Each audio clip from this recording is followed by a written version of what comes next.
Dylan. And as you know, the podcast is about not just the stereotypical fashionably late. It's about moments in life, whether you experience them or are yet to experience them, where something major, moments in time, meet the divine timing and big things happen.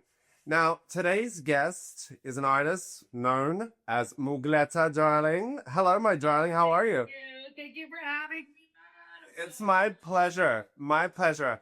I wanted to have you on today because I really do feel you're this underground bubbling artist of talent, of sheer determination and showing up and doing and what have you. But I really wanted to have you on because I think you're the epitome of that divine timing. And I don't think you've had your divine timing yet.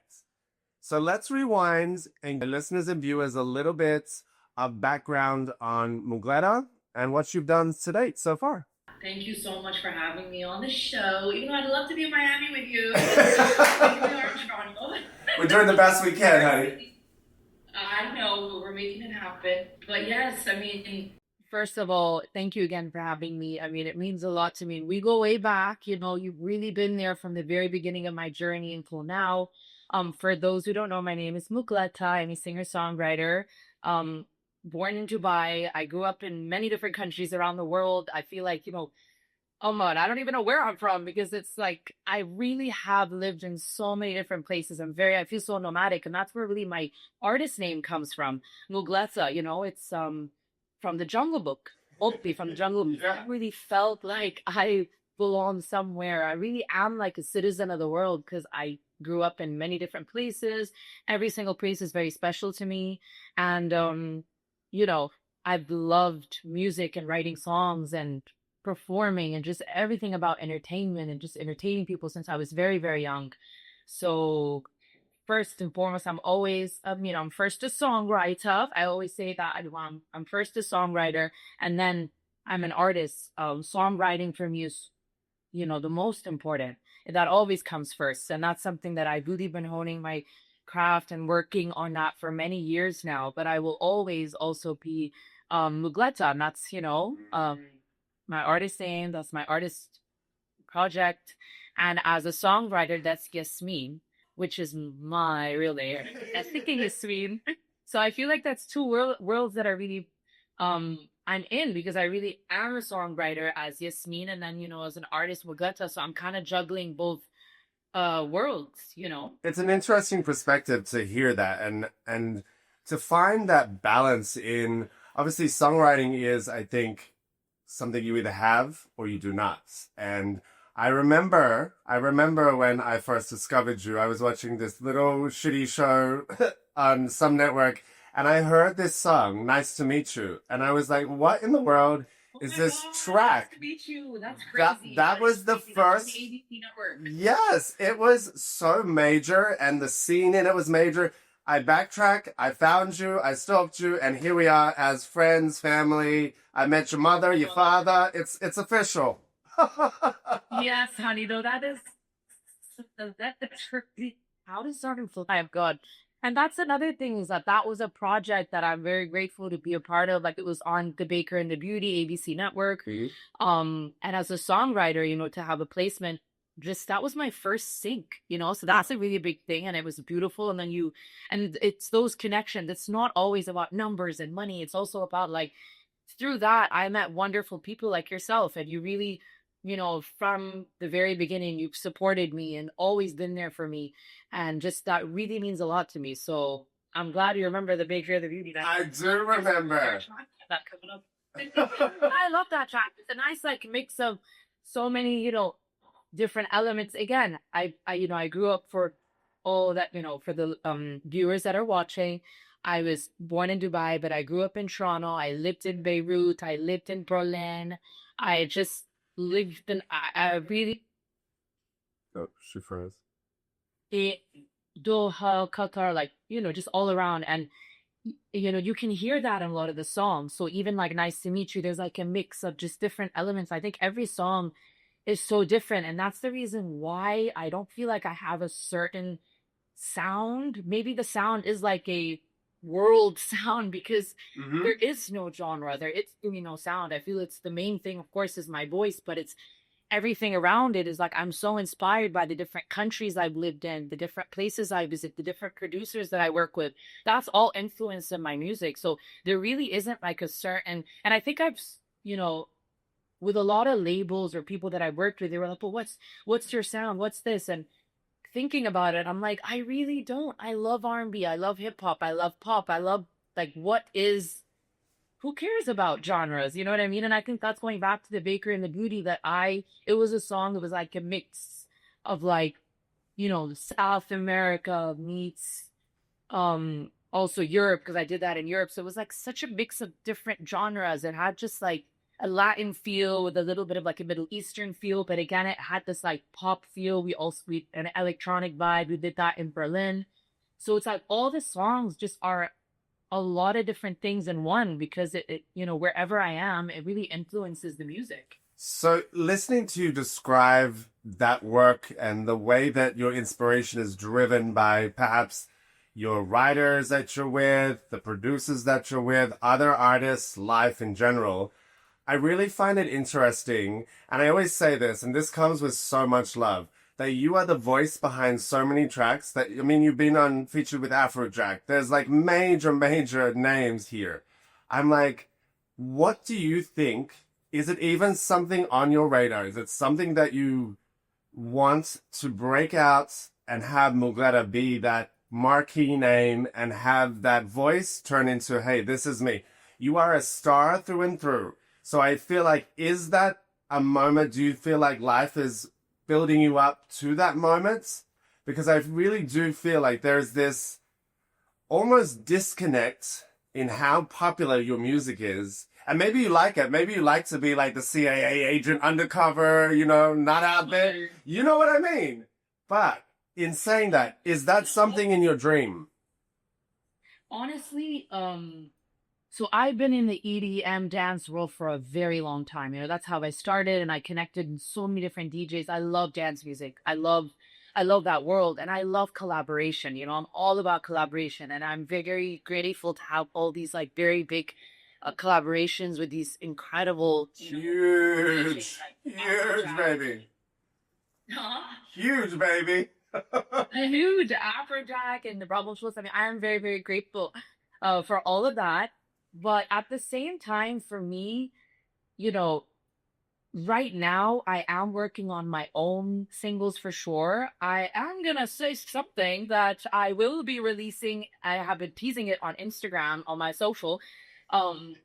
Hopefully an Arabic song, a couple Arabic songs, but one, track that um oh this topic. He already posted it like a little teaser. And I mean, I would go way back with Topic. He's incredible. Like, so much respect. He's such a talented hustler. He does it all, I've known him. I met him way back in 2018 in Berlin. And I just remember from my first session with him, oh my God, he was just he's working on his merch. He's producing while in the music video. He's doing it all. But I'm very grateful to have my first one, with him and he's posted it. So that's really exciting. We're kind of like, we're not sure exactly the release date, but it's Berlin, it's I like. big now. So I'm excited to kind of say that on here that I will be exploring definitely more things for myself in terms of like singles and everything. But again, I'm all up for collaboration. Going back to what you're asking me, sorry, I have like ADHD. I was like, she's avoiding the question, but get to No, it. going back to your question, honey. Yes. For me, look, honest with you, my biggest like for me is success. Oh my God, it's snowing! She has ADHD, people. Snowing in Toronto in April. Why? Okay, for me, success, and for me, my biggest success is to have like a big smash.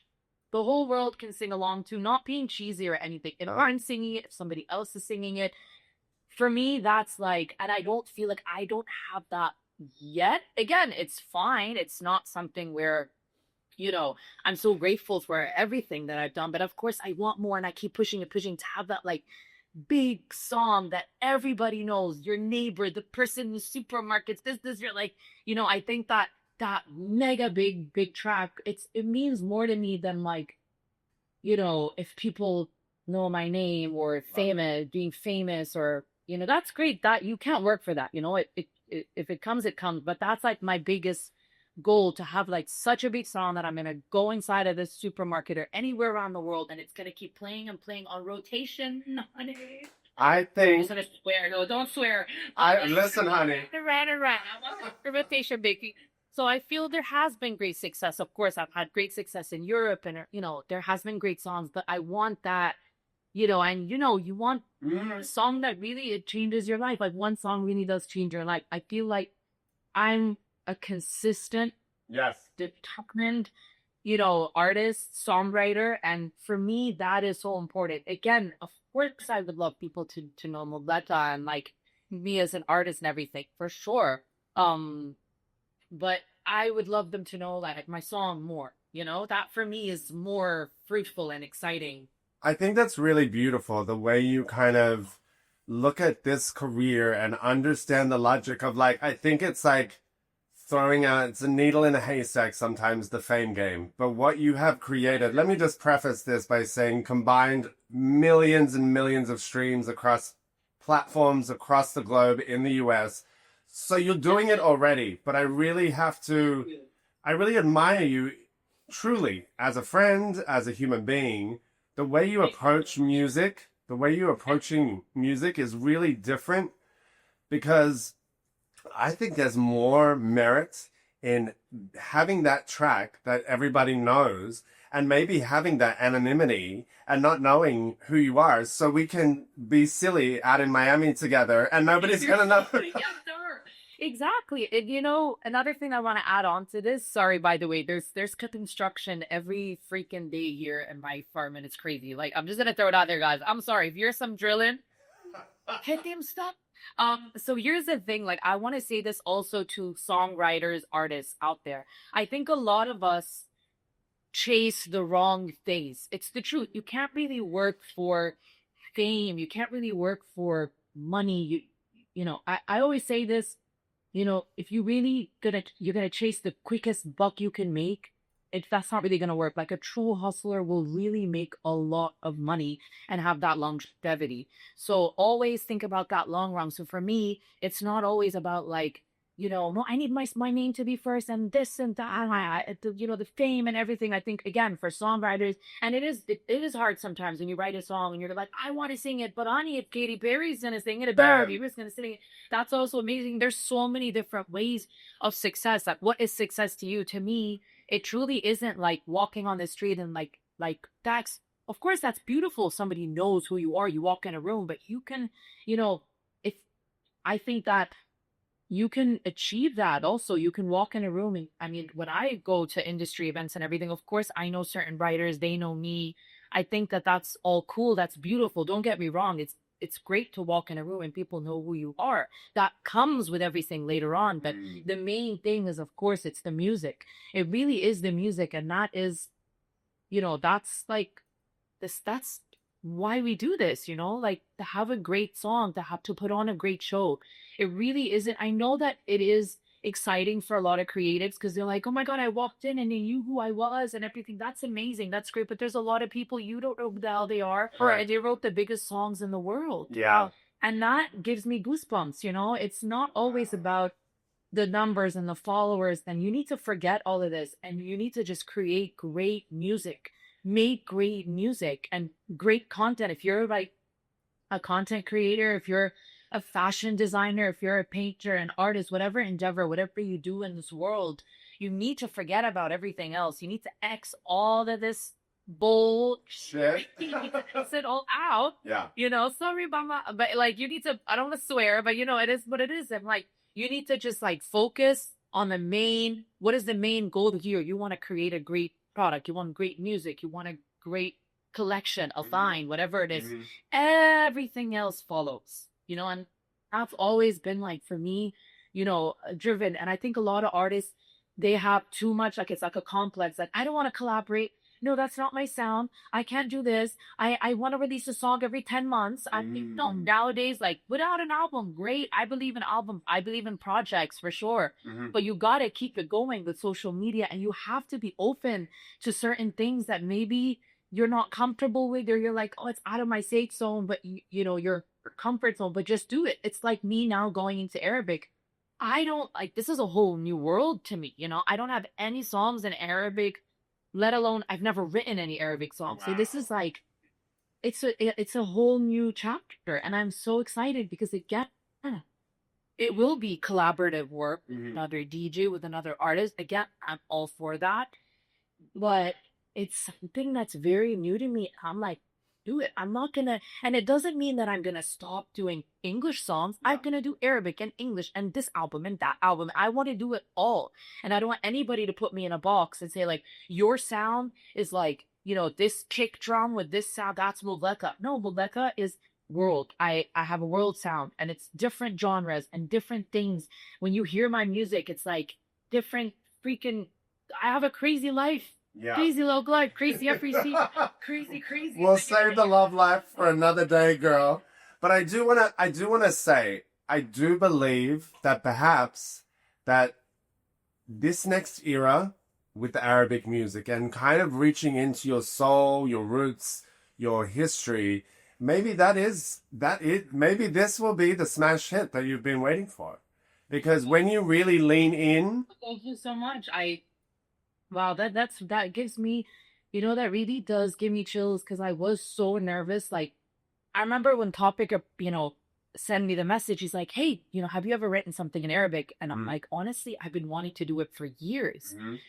And I just like, I don't know where to start. I don't know how to start. It's always been in my head, like law of attraction. It's always been there. And I love Arabic music. I love, you know, I'm racially, my mother is Palestinian, my father's Lebanese. I was born in Dubai. Like, I'm so proud of my Middle Eastern roots, right? And yes, I've lived all around the world. Okay, not all around the world. Let's take it easy. But like, you know, I've lived, honey, I really moved around a lot. Like, I know. My parents, like, we've been moving around a lot. But like, again, you know, it's so special to me. I'm so proud of my roots. I'm so proud of my culture. And I'm really excited that he approached me. I wrote it with my grandma and my uncle. Wow. You know, they helped me because I write in English. Like, I do write a little bit in Arabic, but not that much. Like, it's way harder, way harder, you know, like the vocabulary and the vowels and everything. So, again, I'm so excited about this new chapter. This moment in your career where you are now just, I feel like, in the place of yes, and being able to step into an era, but also not leave an era behind. So you're basically bringing both worlds together, and just by saying yes, and I think you mentioned like the law of attraction, that divine timing, that truly is everything. I think as a creative, as a writer, as an artist, where you're headed and what you're doing will be the next biggest chapter of your career. I mean, you're a baby doll to start with, so it's not like you're 400 years old, girl. You ain't dropping dead yet, but honey, but girl, honey, we're getting older. So, both dogs. No, but like, seriously, you know. No, but listen, honestly, that's another thing I want to mention. Stop it with the whole Asian thing. Whoever's watching, like, seriously, do not give up because somebody told you you're too old, or somebody said, honey, people are winning Oscars and they're like in their 60s. Like, serious, like, come on now. This is ridiculous. You know how many people in my career said, oh, you're too old, you know, Mougleta, you know, you're 27 now and you can't, you know, you can't perform. I'm 29 now, you know, but that was like before. And even now at 29, there's like this like, oh my God, I'm going to be 30. So I can't wait to be 30. I know I'm finished with my 20s. I've learned enough lessons, the love lessons. I can go a whole Netflix series about my love crazy story. Oh, I'll guest appear on that. That's some heavy shit right there, girl.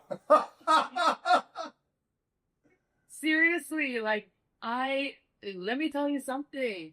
I can't wait to get older. I feel more beautiful that I got older. I feel like I look better than I did 10, 5, 6, 7 years ago. Like, there is so much, like, really like, to growth and aging. There's like a lot of respect that I have for people that are like, this is, I am this, whatever, I'm 50, I'm 60, Yeah. how old I am, no lying, nothing.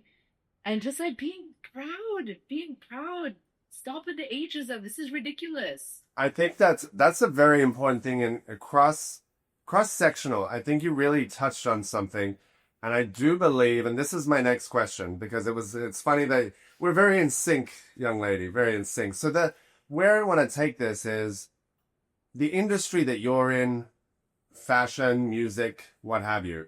There is this push for to be a certain way, to do a certain thing. And sometimes someone's individuality is stripped away and there lies in where addiction comes in. And, some really, you just have to Google that shit. There's some real realities behind this. How have you stayed, and perhaps it's your family, but how have you stayed grounded, given that you have, as a young woman, been all around the world working with men, women, like you're in positions where you hear scary stories. So I want to know, like, how have you... Matt, I love your question. I love your question. This is an amazing question. And I'm really happy that you asked me this question, because the crazy thing is I was literally just talking about it today with my manager, and I'm like, mental health, mental health.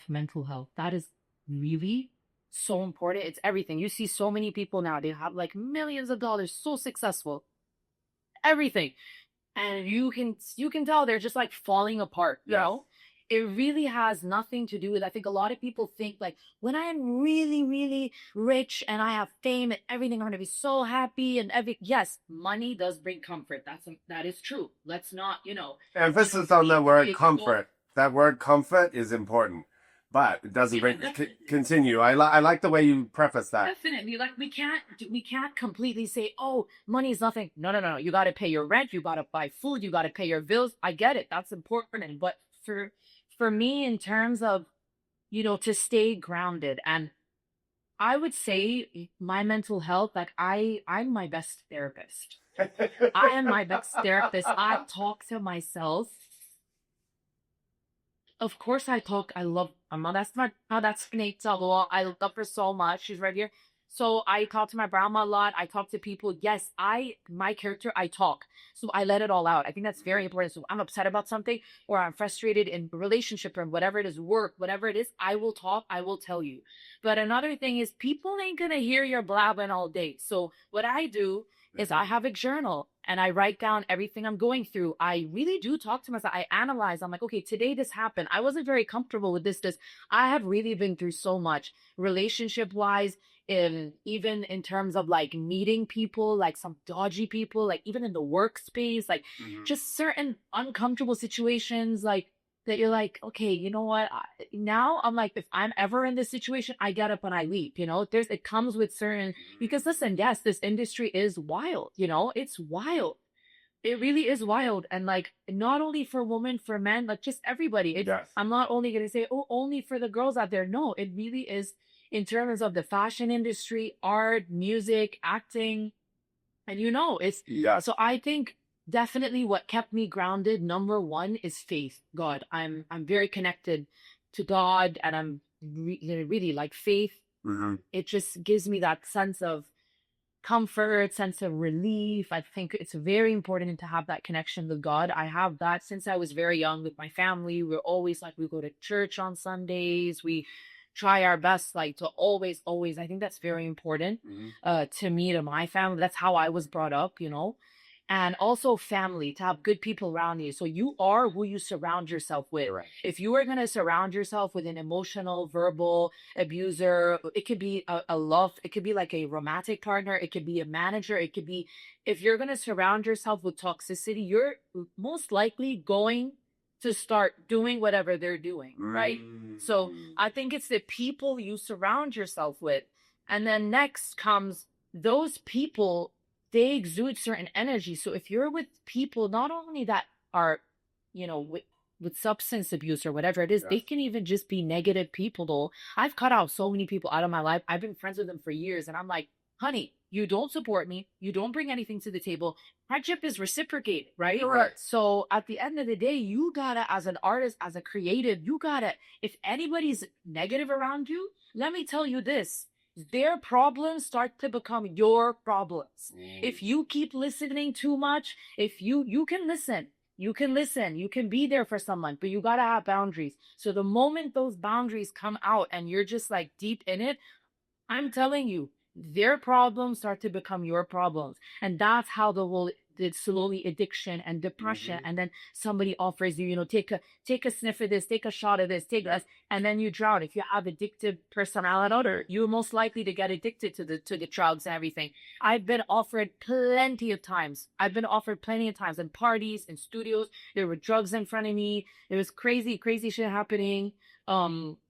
Even people that I met try to take advantage of me, like, oh, she's gonna go to this party, this, that. There's tons of Tinder swindlers out there. And so you really gotta be careful. And I think that, yes, for me, unfortunately, I had to learn from my own mistakes, but you don't always need to learn from your own mistakes. You really gotta look at the people around you and learn from other people, because you don't always need to go through it all. So I think those are really important. Wow. I truly think that you've nailed it on the head. So that's a really good place to like wrap this up, because I do believe that you are who you surround yourself with, but I've loved listening and understanding that there is so many facets and so many sides to this industry. There's the good, there's the hard work, there's the damn right ugly, and then there's just the sides that nobody sees. And I think work ethic is impeccable in any place, in any space, and I have to give you 100% props, because your consistency and Same to you. Oh, girl, we Sir, you guys gotta see him. He's like, let's do contact there, and there. Let's go. I was like, yeah, last time she was here in Miami, she was my videographer, but Podcast. He has no jewelry line. Yes, honey. You are the one. Yes. Like, seriously, you were so inspiring. And even when times I feel like, like, okay, a little bit on the side of like confusion of, am I gonna be the artist? Am I gonna just do the songwriting? What am I in this world? But I feel like you especially always see that star in me, and I do. It gives me goosebumps, because I know it's cheesy, but it's the truth. You always like, I really never met someone as much as you believe in me. You have such a good heart, and God bless you for all amazing things to come, because you are a true hustler yourself, Matt. So you are very special, and never. It doesn't sound cheesy, because what will be, this is the whole concept of Fashion Relay. What is meant to be, the universe will send it to you. And let me be very clear. Mougleta will be known globally. My girl, thank you so much. This was very deep and really profound moments. I love you dearly. Follow her on Instagram. Where can we follow you on Instagram? Mougleta. Mougleta on all streaming platforms, all social media. It's Mougleta. We love you so much. Thank you, guys. Bye, baby. Love you, both. You too, me.